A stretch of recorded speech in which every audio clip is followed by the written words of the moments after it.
Huwag kayo ganong kikiligin sa mga babaeng mahilig magsabi ng I miss you, I love you, mumu. Doon kayo sa mga babaeng maldita. Silosa na. Masungit pa. Nasa kanila yung tunay na kilig ng buhay. Pansinin nyo kung paano kayo kausapin ng mga yan. Kakausapin ka na lang, babardagulin ka pa. Ikaw yung katatawanan. Ligaya nila, nakikita nilang binabardagul ka. Oh, pansinin nyo yung mga linyang sinasabi nila. Kung sa'yo lang, wag na lang. Kung magloloko ka, go ahead. Ipamimigay ka kita. Yung sinasabi nila lagi, ang kapal ng mukha mo, kala mo, pogi ka.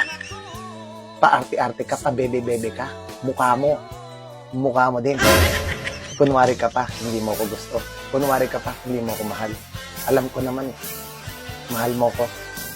Naiiya ka lang. Lalahi mo pa halata. Bakit na naman ako?